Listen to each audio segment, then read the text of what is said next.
If your wire wrapping looks like this and you want to improve it, check out these 4 tips that I'm gonna give you right now.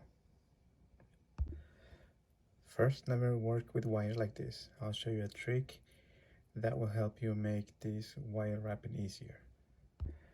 This drill is going to be your best friend, so if you can, get a cordless drill. Next, we're going to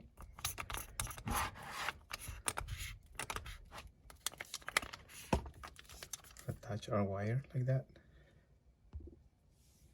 Then take your pliers, hold the tip,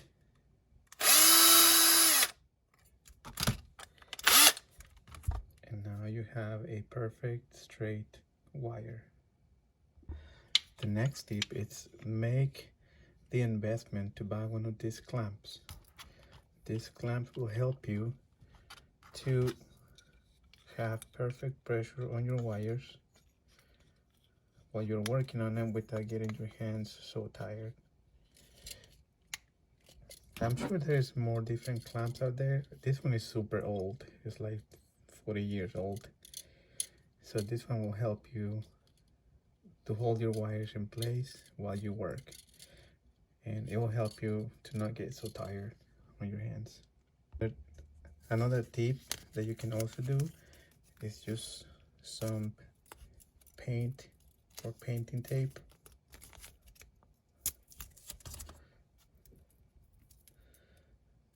This will help you hold the wires in place too. Although I prefer the clamp, but this one will work as well.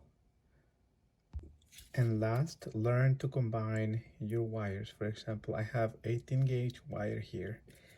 Never combine an 18 gauge with like a 22 gauge because this wire is thick enough to distort or to twist your wire and make it look all wonky.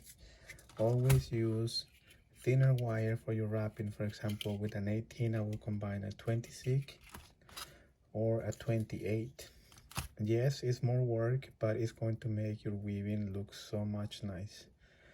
Don't use thicker wire for your weaving. Always use thinner wire. So if you learn to combine your wires instead of your weaving looking like this to this, notice the difference? So thinner wire, yes. Thicker wire for weaving, no. That'll make a huge change on how your jewelry looks. I hope you guys enjoyed these tips. Like this video, share it, and give me a follow. Thank you.